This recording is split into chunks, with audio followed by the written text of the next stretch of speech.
There is the other thing I wanted to talk about. Earlier this month, they announced the plans to introduce some safe standing at St Mary's. They said they want to improve the match day experience and create a red and white wall.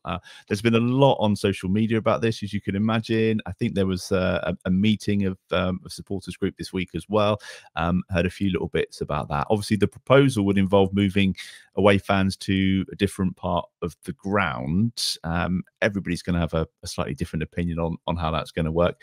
Certainly listening to the people from the club over the years saying that wasn't possible because of the buses and things. It was a bit out of the blue, I think, when they announced it.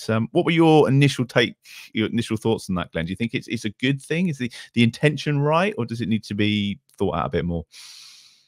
Well, it obviously needs to be thought out fully, and that's why they're consulting, various people. From a logistics point of view, it'll be very, very interesting. I had a thought not long after it got announced that, they were talking about creating the atmosphere of a full end of, of red and white of Saints fans.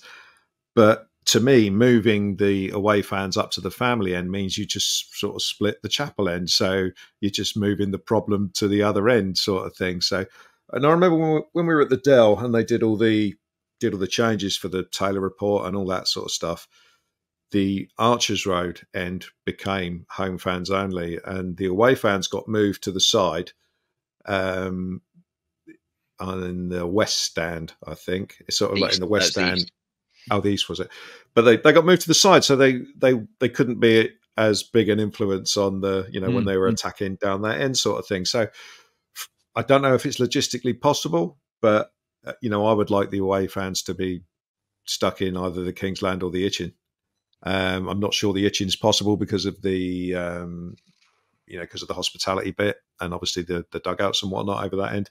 Having away fans behind the dugouts is never a good thing. I remember one particular incident with involving Graham Ricks when they were rebuilding their ground, and I was at Chelsea in the away end directly behind the dugout. That was entertaining too. You can't have that.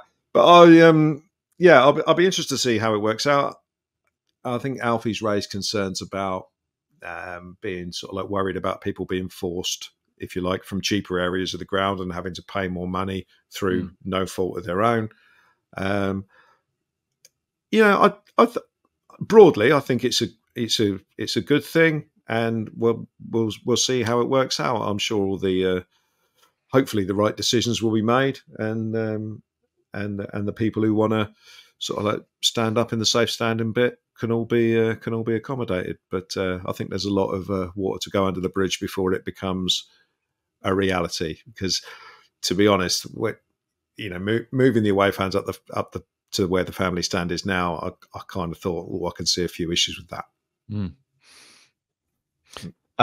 What were your thoughts on that, Steve? Do you think it's going to happen? Obviously, safe standing is something that the club has spoken about before, and I think you can't charge any more money. You can't fit any more seats in. You just end up with a lot of work that you have to do on the ground and no extra additional capacity because it's still one stander per seat. So there's not a lot. It's just the atmosphere, which is the main benefit, I assume. Yeah, I mean, ultimately with the rail seats, the rails that they would install in amongst the existing rows of seats. Essentially, what you're doing is creating an actually licensed standing area. I mean, obviously, we know that Northam has stood since the ground was opened. There have been various failed attempts by stewards to try and get Northam to sit down over the years, which have never worked. And in the end, the local council just basically turned a blind eye to it. Which I think was always the likely outcome.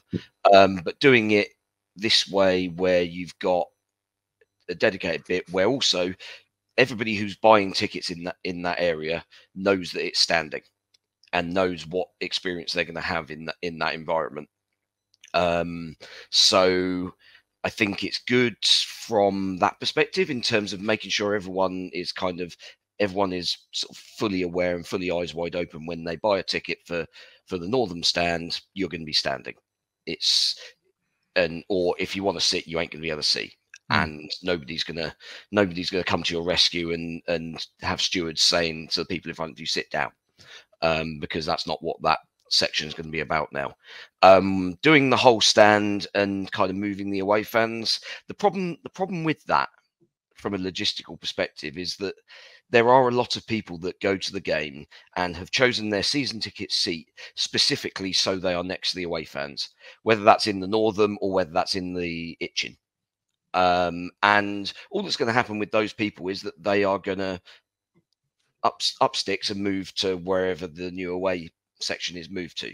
I mean, I think logistically the most sensible place is probably where the family section is now, in the Kingsland Chapel corner, because you've then got the exit way through the to get the coaches out, yeah, and all that sort of stuff. I think that makes a fair bit of sense. So do you think they're just going to end up with the same problem, but you just turn the ground around? So kind of, but you'll theoretically have, where you've got the safe standing at the northern end, there will be people who will be attracted to that and will say, okay, right, well, we will make this end a quote unquote home end, and that will be kind of where hopefully people want to generate some atmosphere from. But you're also going to have the same thing either side of the away end. So I mean, maybe that's a benefit. Maybe that's actually going to persuade more people that they to be in an area where you're generating an atmosphere rather than just consuming it. So maybe it works from that perspective. I mean, I'm amazed that the police have even kind of considered this, given, as you said earlier, that over the years there's been, like, the club has been asked about this so many times about, oh, why do the away fans get a prime part of the ground to and I mean the limbs whenever we could see the last minute equaliser or winner at the northern end in the second half. Just like we've had that since the ground opened in 2001, and the club has been asked about why do we keep giving the away fans that area, and their fob off answer has always been, well, the police won't let us put the away end anywhere else. So for this to come now, kind of either the police have changed their minds, which seems unlikely to me, or basically everybody who has been in charge of such decisions in the past has been lying. So yeah, I mean, interesting one to ponder, that one, I think. I do worry what people are going to talk about at the fans forums if they do it, because that's obviously one of the questions which always comes up. Eleanor, I just can't help but think open the train station and James Ward-Prowse's testimonial. Eleanor, I can't help but think that I'm a bit too old now. I remember going to the Reading away game just before the start of the season, the friendly, and then being really annoyed that I had to stand up for the whole game. But is that something that appeals to you, like the safe standing? Can you see the benefit in that and the improvements in the atmosphere? Yeah, I mean, the main thing for me is, I think definitely this season it has been better, but I think we do need like a really proper home atmosphere, because it is like a thing, like I don't really like sort of like having quite like a quiet home atmosphere. I mean, it's definitely been better this season. Obviously, like when the football's been awful, like last season, especially like the Forest game, Nathan Jones period, Ruben set, is like, obviously people aren't going to be like being really loud, but I mean, I'd like safe standing really, but yeah, it's just, I don't know. The main thing is just improving the atmosphere, which I think like we've definitely started to do, and for people to be like a bit more vocal sometimes, because I always end up sitting around lots of families that just kind of sit there for the whole game, so it's not really like a big atmosphere. But yeah, just goals, isn't it? Early goals and winning games. Yeah. That's all we need, really. Save a fortune. I think it's a debate which will run and run, but in a good way, and I look forward to seeing what the outcome will be.